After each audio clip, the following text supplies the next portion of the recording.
I used to cop a lot, but never cop no drop. Whole mics like ponytails tight. You are now listening to the Orange and Blue Crew. Here are your hosts, King JJ and AnytimeKnicks. Ladies and gentlemen, boys and girls, children of all ages, welcome back to another episode of the Orange and Blue Crew. I'm JJ, he's Jay. We've been through this already. This is our 7th time saying that now. How are we doing today, Jay? I'm good, bro. I'm feeling good, man. Happy Tuesday to everybody. Let's Happy talk Tuesday. Knicks, man. I'm ready, man.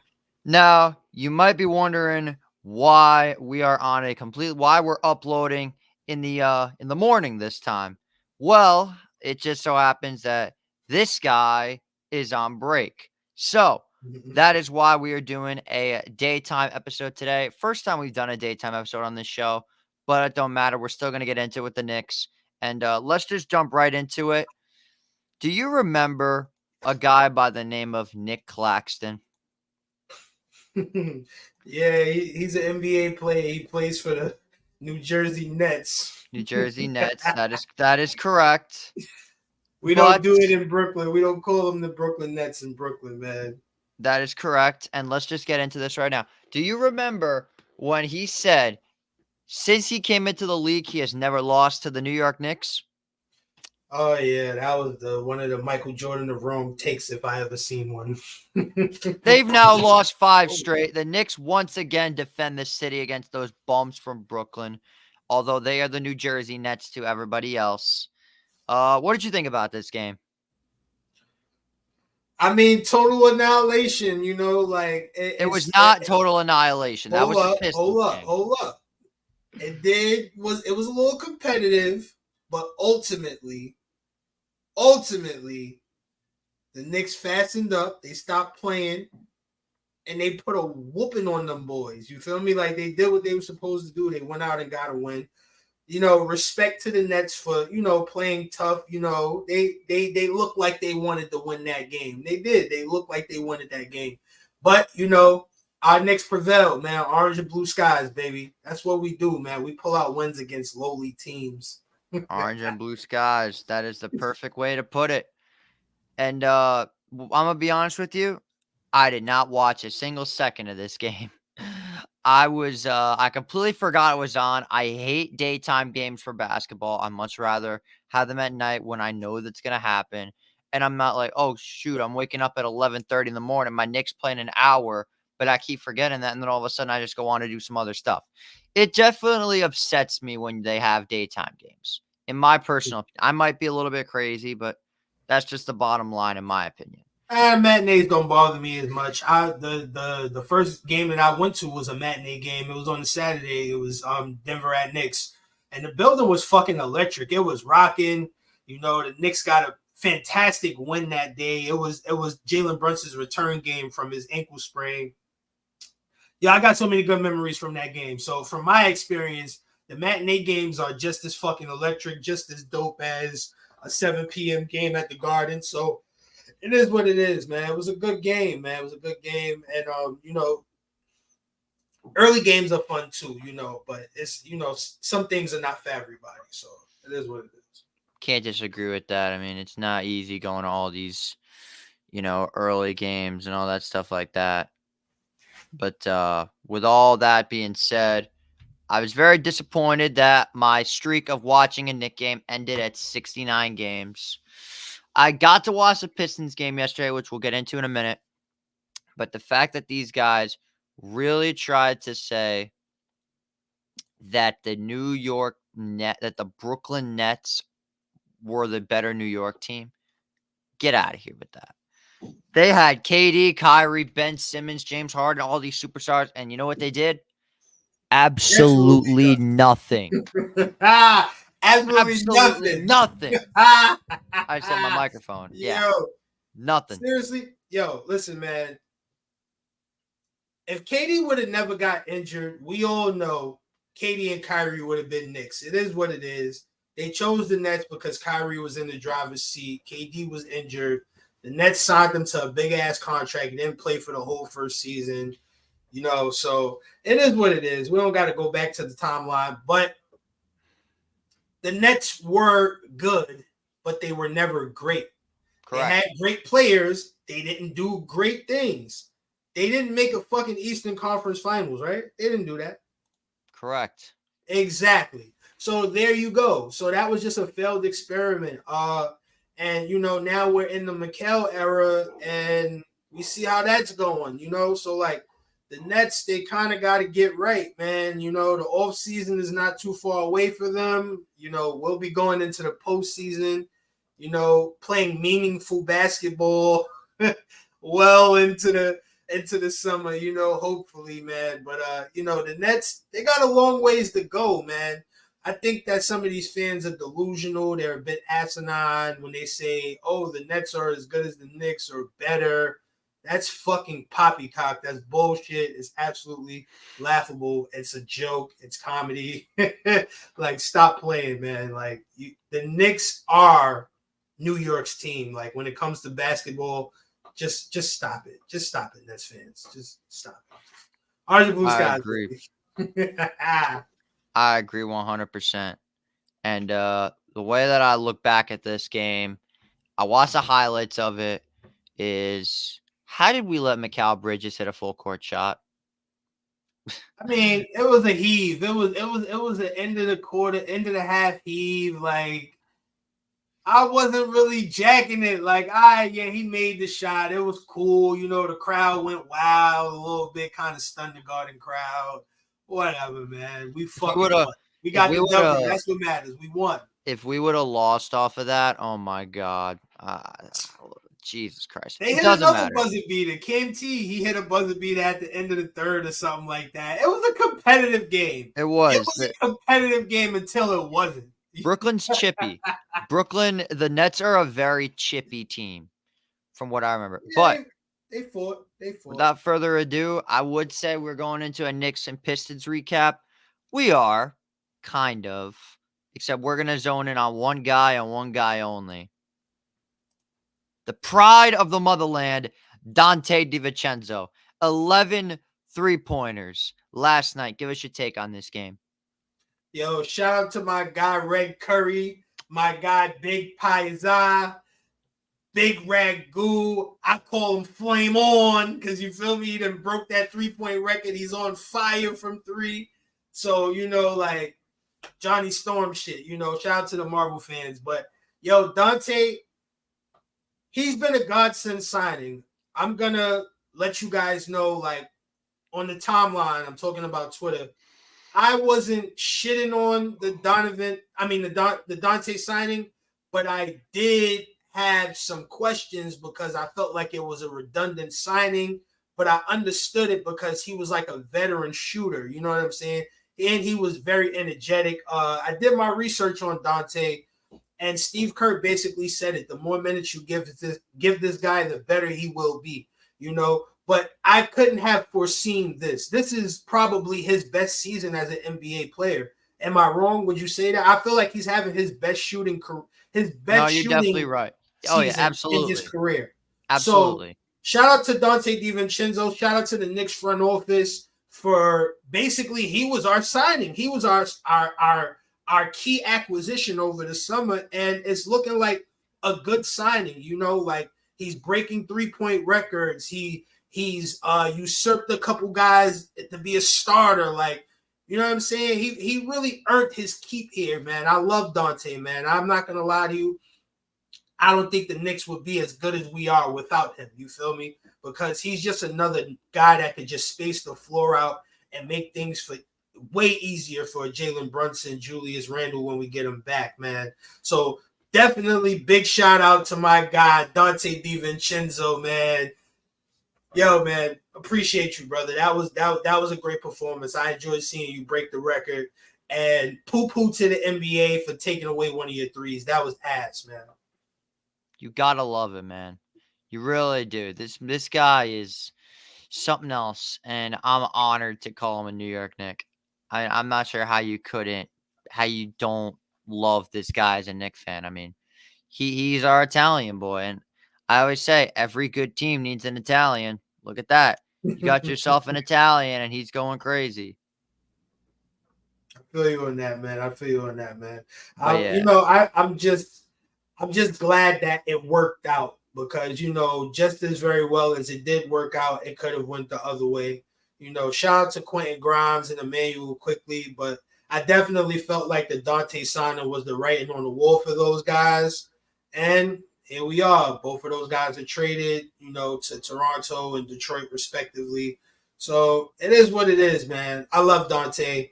I like what I'm seeing from Deuce as well. A lot of guys are coming up and stepping up since we traded the kids, man.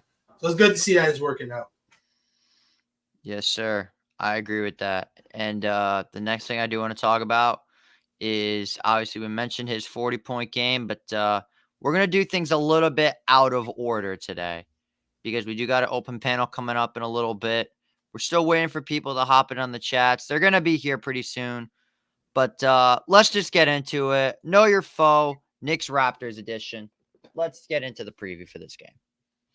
You want me to start it off? Go ahead. Okay, so we're going to be at Toronto? Correct. Okay, so Knicks at Toronto. I'm going to go out there and say a total annihilation, guys. We're going to fucking steamroll the Raptors. Good answer. With all due respect, let me get a little serious. Prayers up to RJ Barrett and Emmanuel quickly. They both have dealt with the loss of a loved one, a family member. So I just want to take the time out to, shout out those former Knicks and, prayers up to you guys, man. Blessings to your family. I hope that you guys are, surrounded by love and able to grieve and process. Right now is a trying time for those guys, man. But as far as the basketball is concerned, Toronto is shorthanded. Their season is pretty much done. I expect the Raptors to rest anybody that they, anybody of importance. I feel like they should start resting guys and, basically winding down, tanking, getting ready for the lottery, basically. It's pretty much over for Toronto this season. So I expect what we saw from Detroit. We're going to go out, we're going to steamroll those guys, and it's going to be on to the next game, man. That's really all I see. I'm looking forward to that OKC game. That's the game that I'm looking forward to. That's a real test. I'll be honest with you. I was very thrilled we did not get a repeat of the last Pistons game because that was a struggle for no goddamn reason. They said 8 guys. How could we have gone back and forth with a lowly team like that, man? Thank God they didn't do that twice. Thank the Lord that did not happen twice. Because that would have set me off. If we would have struggled against the Pistons again, like the last time we played them, the last 2 times we played the Pistons, it felt good to put belt to ass for once. And this is not really a shout out, but this is more of a I got one of these, and it's for Evan Fournier.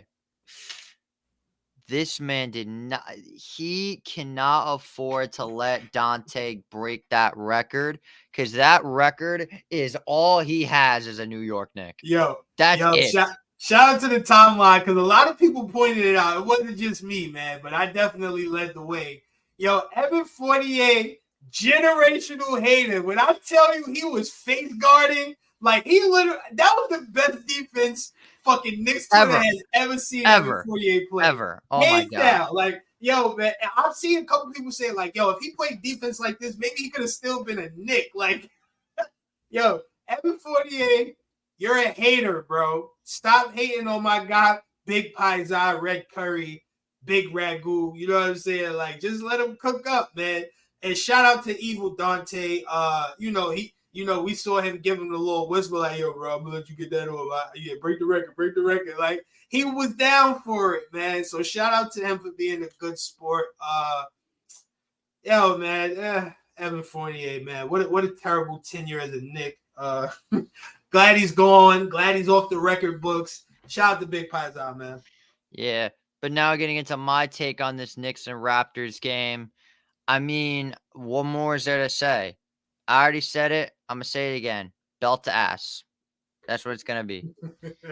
It's going to be it's going to be a blowout. I can almost guarantee you that. Now, as we wait for our guys to, join on the open panel, This was a discussion last night on Knicks Twitter, and I'm actually listening in to a Knicks Twitter space as I'm, talking to you, run by Billy Knicks fan, who might be my biggest hater on Knicks Twitter, without a doubt, my biggest hater Don't on do Knicks that, Twitter. JJ. Don't do that. Don't It's do that. true. It's true. He's not your hater, bro. Look. Let me tell you something. Everybody's not going to agree with you. Everybody's not going to like some of your takes. Some people just like to fuck with you, bro. Shout out to the OG Billy, man. Like, don't worry, bro. Give him time. Give him time. No. You got to hear me out on Everybody's this not one. made to agree, man. But You got to hear a me hater, out. bro. He don't hate. You got to hear me out on this one, though. I hop into his space for 30 seconds just trying to talk some Knicks with him, and he shoots me down and he curses me out for a full minute. And I'm like, the fuck did I do? For no reason. Don't worry about it, man. This ain't even the first time he's done that. But nah, it don't His matter. name is Billy the Angry Knicks fan, JJ. What do you want him to do? You want him to bake you some cupcakes and send them to you? Yes, I could actually. Give him a break, I man. could go. I could go for a dozen cupcakes right now. That's actually a very good idea. I wish I had somebody that could bake me a dozen cupcakes. But with all that being said, I feel like what does need to be mentioned is the fact that Knicks Twitter might honestly be brainwashed with the stuff I heard last night. Some might say that the Knicks fans are under a magic spell. We're talking about the Orlando Magic. These guys, last night on Knicks Twitter, apparently we're scared of a team that hasn't won a playoff series since 2010. Hasn't made the playoffs since the bubble. I'm supposed to be afraid of Paolo Banchero, who's never played a playoff game in his life. I'm supposed to be afraid of Wendell Carter Jr. Hell no. I'm supposed to be Let me tell you why not. Hold up, JJ, because I feel a rant coming. Like I feel about to I'm about to get mad. Yo, the Orlando Magic are a good team. They're a young team. Yes, they are a deep team. They have a lot of pieces, but they are inexperienced. They are not a playoff-tested team. The team that the Knicks were last year, we're not that team anymore. We got a bunch of fucking veterans. We got a bunch of shooters. We got a bunch of defenders. We got a bunch of dogs. Like, the Magic cannot beat the Knicks in a 7-game series in the playoffs. Excuse me. I'm willing to bet money on that. You know what I'm saying? I ain't rich, but I'm willing to put my money where my mouth is on that.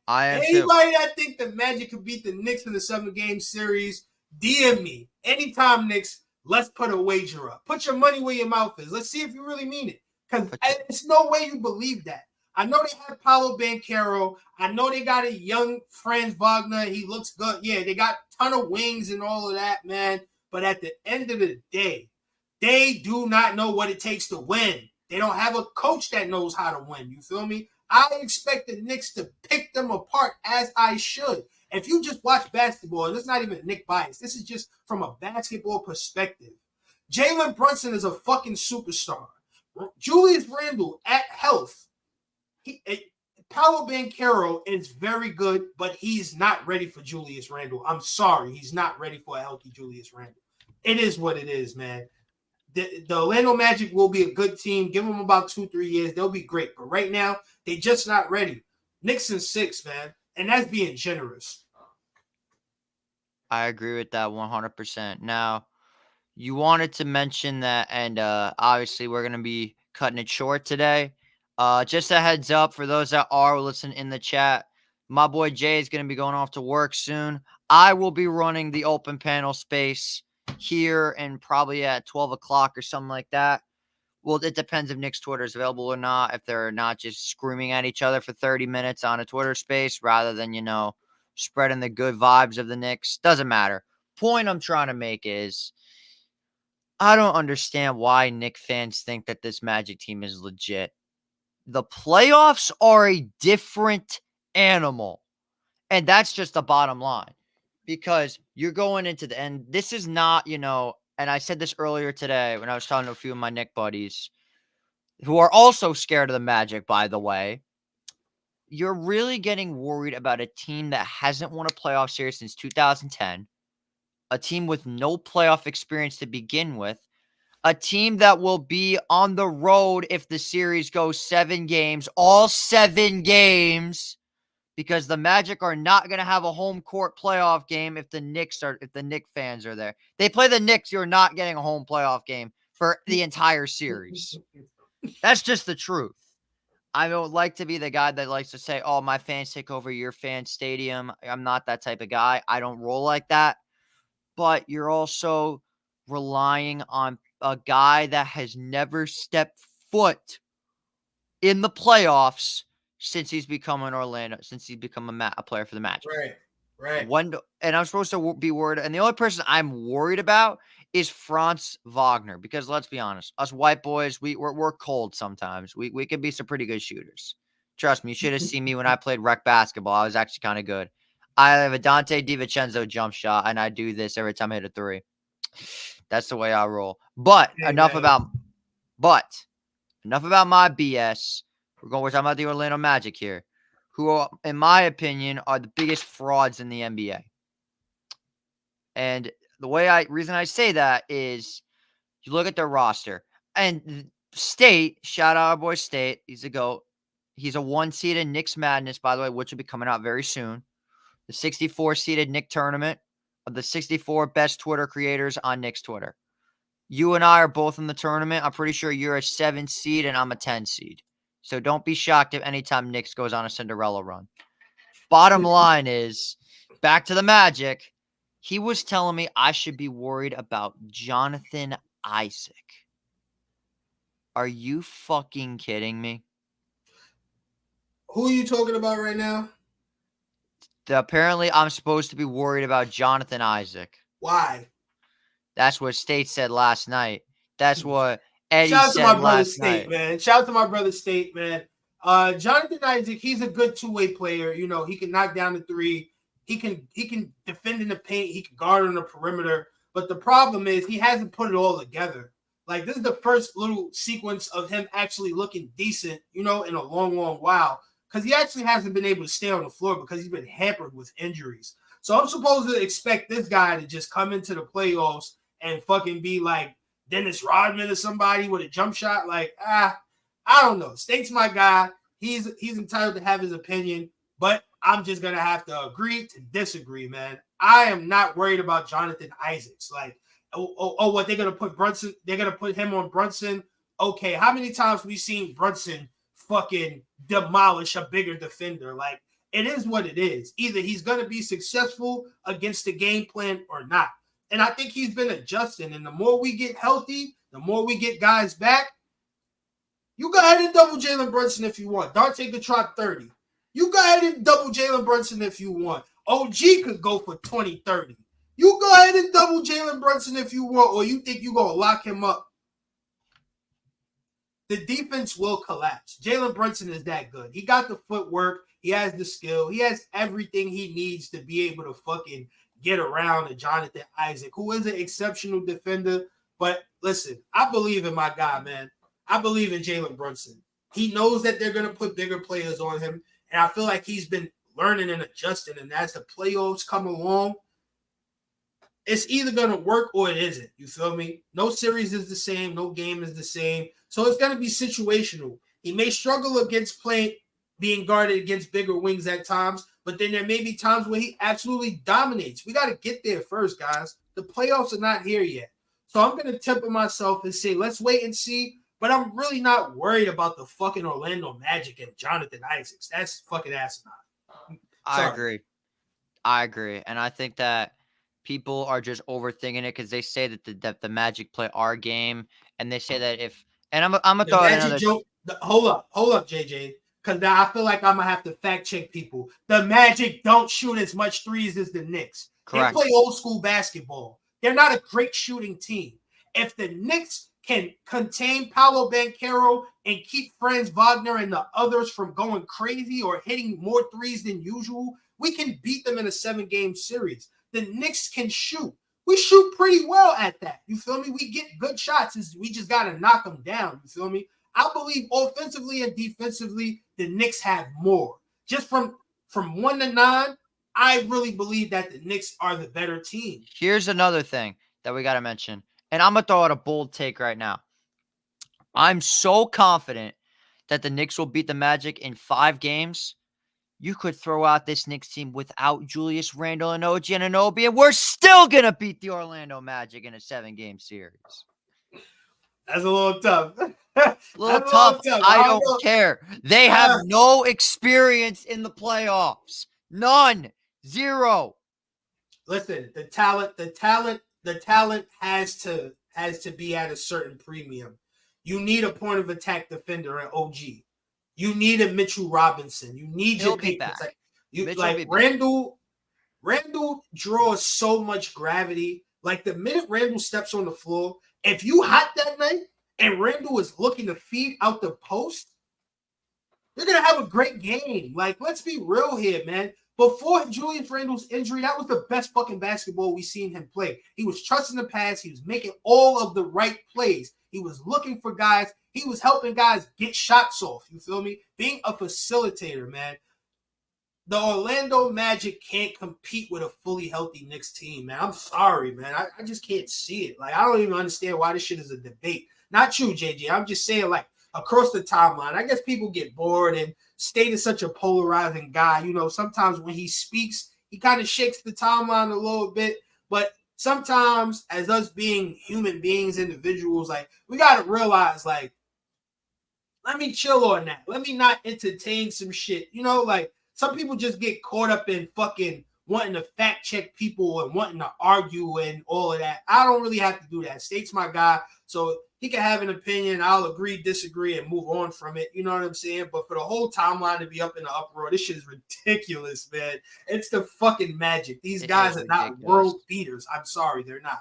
It is ridiculous. I agree. And we're gonna wrap it up right there with that segment. And I know I might have been wrong about open panel. A few other Knicks fans got in a big space on Twitter, crashed my plans. So now I got to figure out another way to do this.